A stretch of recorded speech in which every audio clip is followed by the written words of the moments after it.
Namastê. Estou aqui para dar continuidade à leitura do livro Yoga para Nervosos. Eu gravei a primeira parte e se você está vendo essa e não viu a primeira, volta lá no canal que você vai encontrar, né? Esse livro que me ajudou tanto no meu início com as crises de ansiedade que eu tinha. Então, vamos dar continuidade. Eu não vou ficar aqui falando muito não, porque tem muita coisa interessante para ser lida, para ser dito aqui nesse livro, né? Então vamos lá. Ontem, quando eu li a primeira parte, nós paramos nesse parágrafo. Eu vou ler ele novamente. Houve épocas em que a ciência defendia um ponto de vista chamado dualista, considerando o ser humano dividido em corpo e alma. Na Idade Média, dizia-se até ser a alma coisa de Deus e o corpo coisa do diabo. Por muitos séculos, admitiu-se um hiato irreconciliável entre esses dois opostos. Hoje, a ciência evoluiu o suficiente para voltar a afirmar que não existe alma, mente e corpo, ou espírito e matéria, como duas realidades essencialmente diversas. São as faces da mesma moeda. Esta doutrina Adwaita quer dizer a não dualidade, né? Essa doutrina Adwaita, modernamente defendida por T. Chardin e P. Chauchard, dá uma compreensão mais fecunda aos fenômenos psicossomáticos. Nada se passa na mente que o corpo não se manifeste. Nada se passa no corpo sem que a mente acuse. Isso porque não há um corpo e uma alma, mas uma unidade, modernamente chamado mente-corpo. Você quer ver como isso é uma ideia velhíssima? 500 anos antes de Cristo, Sócrates doutrinava, abre aspas, todo bem e mal, quer no corpo ou na natureza humana, originam-se na alma e daí extravassa. Portanto, para curar o corpo, deve-se começar curando a alma. Milhares de anos antes, isto é, muito mais remotamente, o grande poema épico da Índia, Mahabharata, considerava que, abre aspas, existem duas espécies de doenças, física e mental. Uma se origina da outra. A existência de uma não é percebida sem a outra. As perturbações mentais originam-se das físicas e, de igual maneira, as perturbações físicas originam-se das mentais. Isso é muito sério, hein? Por exemplo, problemas do coração sempre agitado, pressão alta. É a mente que está sempre correndo e o coração sofre as consequências, né?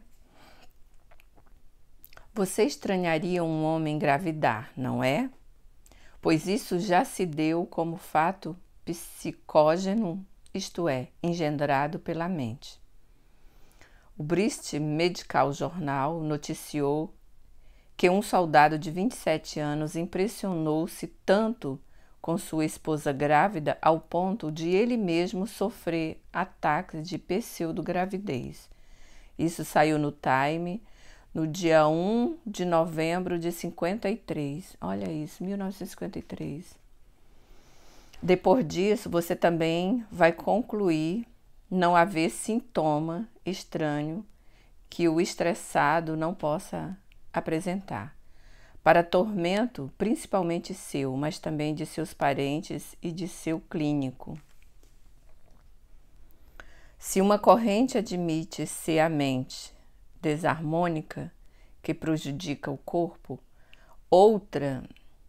uma outra corrente igualmente importante dá explicação diametralmente oposta, isto é, procura demonstrar serem as perturbações orgânicas que geram os sofrimentos mentais. A primeira vê o ansioso como um doente do psiquismo, ou seja, da mente ou da alma. A segunda considera-o um enfermo no corpo, principalmente dos nervos e das glândulas. É aqui que ele começa a falar das glândulas. Nervos e glândulas em desarranjo provocariam todas as anomalias dos órgãos por eles regulados, com repercussão automática sobre a vida mental. A primeira escola trata o enfermo com psicoterapia, procurando em primeiro lugar a harmonização e a regulação dos processos e estados da mente, visando com isso a indiretamente curar o corpo. A outra, pelo contrário, administra desde as drogas psicotrópicas, hormônios, tônicos e até ETC, eletroconvulsoterapia, ou mesmo neurocirurgia, corrigindo as disfunções neurohormonais ou bioquímicas reinantes no organismo, livrar o enfermo de seus padecimentos psíquicos. Qual das duas escolas está certa? A da psicologia médica ou a dos fisiológicas? Deve-se atender primeiro à correção da mente ou à cura do corpo? O yoga, cujo fundamento é o Vedanta Advaita. Vedanta, os Vedas são o livro, né, o ensinamento que traz falando sobre yoga e tantas outras coisas, a Vedanta. E a Advaita é a não dualidade, né? O yoga, cujo fundamento é o Vedanta Advaita, a escola de pensamento hindu que afirma o não dualismo, sabendo que a mente e o corpo não deixam de ser a mesma realidade una. Não se tem a um exclusivismo terapêutico, isto é, não trata exclusivamente da matéria ou do espírito. Socorre o nervoso, socorre o ansioso como um todo e o faz por várias frentes de ação terapêutica. O homem é constituído não só por um corpo físico e uma alma imaterial, como se dizia antigamente, é um ente complexo. Participa de vários níveis vibratórios ou planos da existência universal. As práticas e a filosofia yogis agem beneficamente sobre os nervos, sobre todos os órgãos, glândulas, finalmente sobre o todo orgânico, mas, indo além, harmoniza um outro nível imediato e mais sutil do nosso ser, conhecido como corpo vital. Não se detém aí, alcança o corpo astral, chega ao plano mental e passa adiante em níveis de ser ainda mais quintessenciados e cada vez mais próximos do espírito. Yoga é o aperfeiçoamento de cada plano, bem como da integração ou harmonização de todos eles, realizando a unidade no homem. Ai, gente, é lindo demais, não? Quando a gente faz a postura que eu digo, você está massageando o fígado para evitar acúmulo de gordura, você está trabalhando a tireoide, ou você está o pâncreas e por aí vai. Isso só do corpo físico que eu falo assim, né? Imagina isso tudo, né? É como se a gente fosse uma cebola que tem as camadas, né? E você precisa cuidar camada por camada. Na pressa nervosa, os corpos ou planos do ser se encontram em desarmonia. Seus nervos e glândulas estão em desarranjo. O estresse pode ter origem na perturbação da economia energético-vital.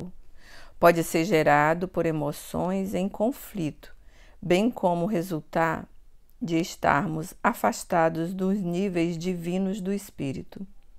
Pode ser que tudo isso junto, interagindo, é que mantém o sofrimento. Yoga é a redenção desse sofrimento, mercê do seu poder harmonizador e reequilibrante. Onde reina o caos, o yoga leva o cosmo, razão porque se constitui salvação contra o nervosismo. Se você não é nervoso, ansioso, tenso, salvo-o preventivamente. Se já o é, salvo-o curativamente. Nervosismo é desarmonia, ansiedade é desarmonia, yoga é harmonia. Yoga e estresse não coexistem. O método yoga tem sido a salvação de grande número de nervosos. Você também põe à prova sua eficiência. O êxito de um empreendimento, todos sabemos, é tão mais provável quanto maior seja o número de frentes pelas quais seja atacado. O método yoga terapêutico, seja para aliviar um neurótico, eu vou trocar neurótico por ansioso, né? Seja para aproximar ainda mais de Deus um homem sadio e de espírito religioso. E é, poder-se dizer, o mais completo. Ataca o objetivo por todas as frentes.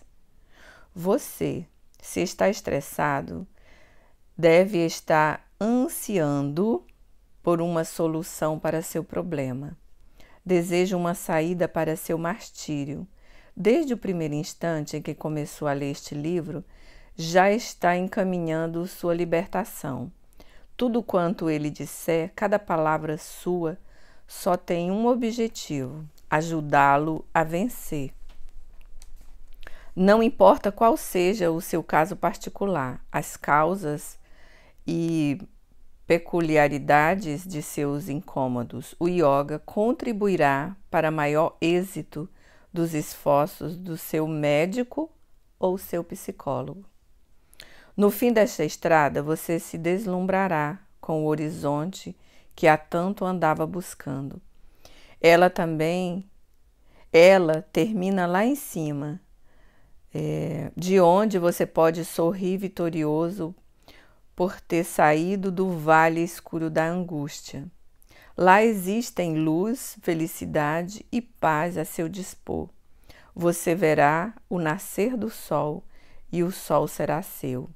Nunca mais a penumbra, nunca mais os grilhões da intranquilidade e do desânimo. Nunca mais o medo lançará suas macabras redes sobre sua cabeça. Você poderá dormir um sono profundo depois de tantas lutas, até agora frustradas. Poderá sentar-se tranquilo, sem pressa e sorrir liberto. Poderá jogar fora as drogas psicotrópicas a que tem infrutífera obsessivamente recorrido. Durante anos experimentei este método em muitas pessoas que ficaram boas. Há anos que sonhava escrever esse livro, mas prudentemente não fazia, esperando a confirmação do êxito das experiências. Enquanto isto, fui pesquisando sempre. Hoje, quando o escrevo, estou certo de que já tenho o remédio eficaz para lidar. Igual aos outros, seu caso também terminará em vitória. dependendo naturalmente da sua colaboração. Bom, e eu sou testemunha viva disso, né? Enquanto eu leio aqui, eu me vejo em várias coisas, né, faladas no livro.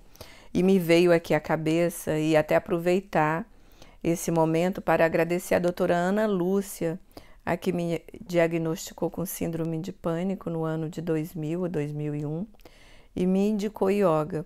Ela foi muito inspirada e eu sou muito grata a ela por ela ter me indicado yoga, né? E hoje estou eu aqui. Bom, agora chegou numa parte bem interessante, a coisa que o professor tanto fala aqui, né? A coisa a qual eu já sofri horrores. Vamos lá, o título A Coisa, entre aspas, tá? Seja o coração que dispara ou dói muito, entre parênteses, dor precordial, respiração escassa e desritmada, seja crise asmática, seja náusea, hipertensão, insônia, crise hepática, tosse nervosa, membros paralisados, caos orgânico insuportável e inquietante, seja dor de cabeça, indisposição gastrointestinal, desânimo arrasador, com vontade de sumir ou dormir até morrer, seja ataque de pânico ou ansiedade irracional. A verdade é que a pobre vítima cai presa de pânico infernal ao pressentir que mais uma vez vai ser assaltada pela coisa. E o terror se acentua à medida que constata encontrar-se novamente indefesas nas garras de algo de poder muito estranho, a dominá-la, a vencê-la, a desmoralizar-lhe os esforços. Grande verdade, né? A coisa está desgraçando a vida de muita gente, destruindo o número sempre crescente de seres humanos. É raro... Opa, me perdi aqui um pouco. É raro aquele que não é seu escravo e vítima sua. A clientela dos psiquiatras, psicólogos e psicanalistas aumenta assustadoramente. A crescente procura dos psicotrópicos está alarmando as autoridades. Nem os próprios psiquiatras, nem as autoridades sanitárias de todo o mundo se sentem seguras, elas mesmas, contra a devastação que a coisa anda fazendo. A corrida aos barbitúricos, ataráxicos, tranquilizantes, antidepressivos é um sinal de que a coisa está se tornando a maior ameaça à humanidade. Segundo relato do senador Thomas Dodge, de Connecticut, em abril de 1965, existiam nos Estados Unidos mais de 100 mil viciados em psicotrópicos. Jornal do Brasil, 4 de janeiro de 1968, publicou esse título. Na França, 10% das despesas farmacêuticas em 1967 foram com psicotrópicos, isto é, drogas para engabelar coisa. Engabelar, uma palavra bem... engabelar quer dizer enganar, né? Ele escreveu, né, com tantas palavras diferentes para a gente hoje, mas profundas do mesmo jeito, né? As trágicas fileiras de escravos das drogas se espicham a perder de vista pelos vales desta humanidade cada vez menos humana e sempre mais psicodélica, vazia, enfastiada, inconsequente e mesmificada no sofrimento neurótico e psíquico. Gente, pensar que tudo isso foi escrito nos anos 60, que nem sonhava ainda com o celular, né? Como seria que ele escreveria hoje? Muita coisa, né? Muita coisa aqui. Bom, mas O que é a coisa, afinal? Não fui eu quem batizou assim, são alunos meus, em suas queixas, que lhe dão esse nome genérico. Quando a coisa me derruba, não sou mais ninguém. Eu estou bem, professor, mas de repente me dá uma coisa que... Ah, se eu pudesse vencer essa coisa que está me destruindo. Se eu me livrasse dessa coisa, seria outro homem. É uma coisa horrível que eu sinto. Nem sei lhe dizer. Coisa é o apelido dado aos sofrimentos e desconfortos psicossomáticos que envolvem corpo e mente, com perturbações fisiológicas localizadas ou generalizadas, todo-poderosas e obsedantes. E o paciente não sabe como começaram, nem como vão terminar. Sabe somente, e com que intensidade, tratar-se de uma experiência apavorante a vencê-lo inexoravelmente. A vítima não sabe defini-la e por isso apelida de a coisa. São componentes do quadro a impotência diante do assalto e consequente pânico.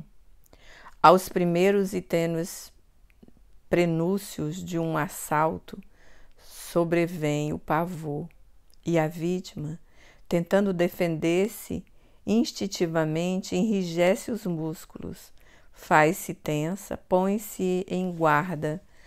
À medida que vê se agravarem os sintomas e, portanto, a falência de suas defesas, naturalmente vai ficando cada vez mais apavorada. O pavor determina automaticamente maior tensão pseudo-defensiva. Por sua vez, a contração do corpo facilita o êxito do ataque da coisa. Eis o sinistro círculo vicioso a avassalar a vítima.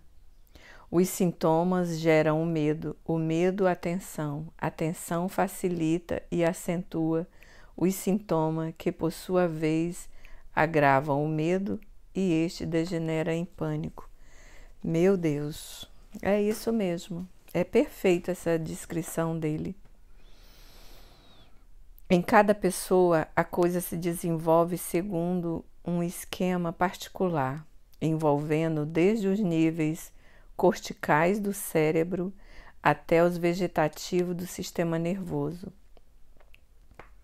Em cada paciente se desencadeia um circuito particular.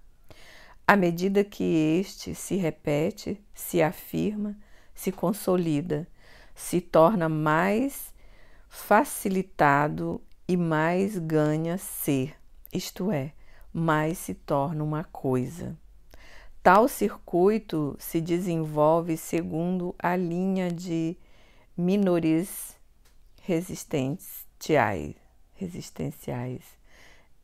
menores resistenciais, como dizem os psiquiatras e especialistas em psicossomática. Quando eu disse que a coisa vai ganhando ser, fui preciso. Ela ganha existência e cada vez mais afirma essa existência. E isso à custa das derrotas da vítima, como também em obediência a uma lei universal, segundo a qual tudo o que existe afirma e defende sua existência. A potência da coisa é alimentada cada vez mais que derruba sua vítima. A vítima conhece seu circuito particular e antes do assalto sabe como vai acontecer. Quando ele fala aqui em assalto, não é que a pessoa é assaltada, não. É aquele momento, né, que vai acontecer, vai desenvolver a crise.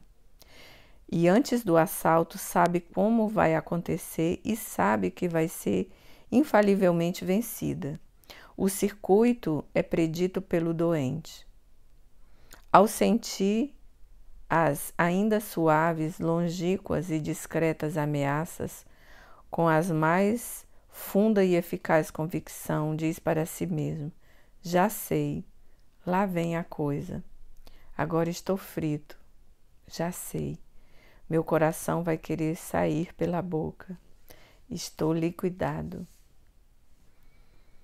Esta autossugestão e mais a tensão gerada pelo medo são eficientíssimas ajudas dadas à coisa pelo próprio doente. São elementos indispensáveis ao êxito ao ataque. Que ironia! É a própria vítima que assim possibilita e agrava seus sofrimentos.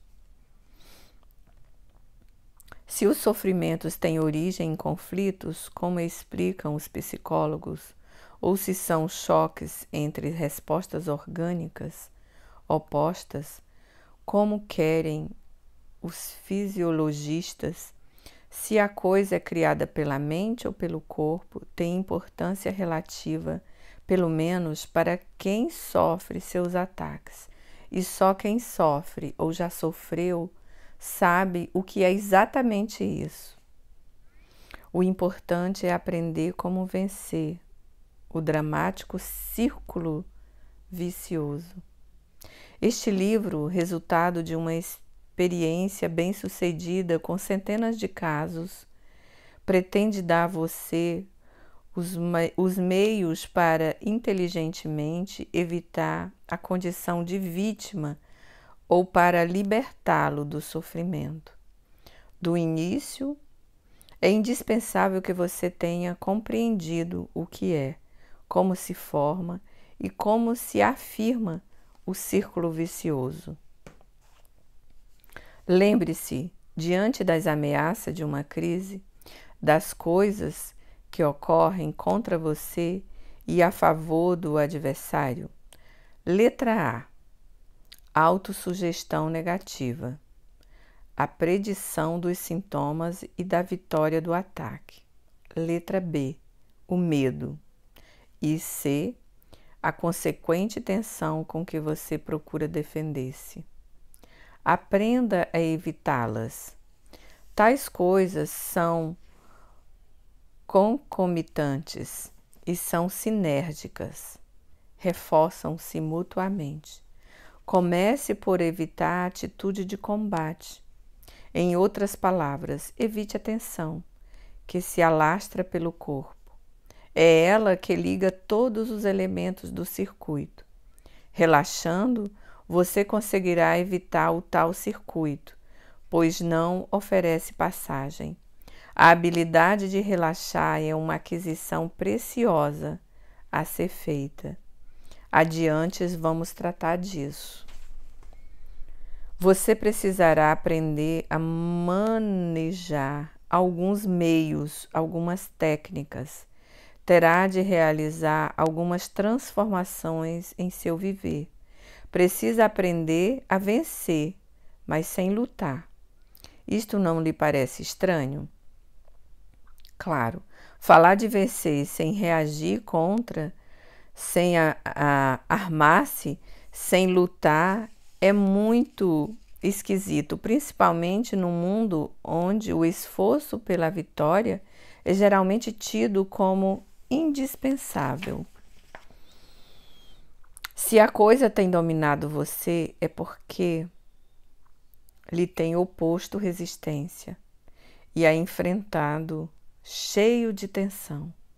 Você tem oferecido luta, disso ela se aproveita para derrubá-lo e assim firmar e defender sua existência. Qualquer luta engendra reação. Se você agride e enfrenta a coisa, ela saiu ganhando. Se você a teme, como vimos, ela também vence. Com a rinça não violência. Com a rinça, a não reação, poderá vencê-la. Terá de fazer o que fez o Mahatma Gandhi com a Grã-Bretanha. Não violência. Você terá de aprender a estratégia onipotente do Ahimsa. Vamos tentar explicá-la mais à frente. Bom, e aqui vem a estratégia. Deixa eu ver se a estratégia é grande. Se for, eu gravo outro vídeo para não ficar vídeos muito longos. Relativamente essa estratégia é boa, é bem grande. Então, eu vou gravar um outro vídeo com a estratégia, tá bom? E volto a falar com você. Se você conhece alguém que sofre de qualquer um desses sintomas, ou até mesmo você, né? Veja tudo isso, ouça tudo isso com muito carinho, com muito respeito por você, o ser humano mais importante que existe na face da Terra, né? Se esse ser humano está precisando receber esse carinho de você, você precisa aprender a se livrar dessas coisas todas, seja tensão no corpo, na mente, seja a pressão alta, que mesmo você tomando o remédio, ela sobe, seja ataques de pânico, né, como eu já tive, seja dor de cabeça constante. E aqui eu vou falar de uma aluna, né, que ela até me gravou um áudio esses dias, contando que ela sofria de dor de cabeça, que já tinha feito tudo quanto é tipo de tratamento, até ela já tinha feito exames da cabeça, né, radiografia, ressonância, e nada encontrava como físico, né? Quando ela começou a praticar aula de yoga comigo, e ela trabalha no centro da cidade e mora em São Gonçalo, né? Ela chega em casa correndo, né?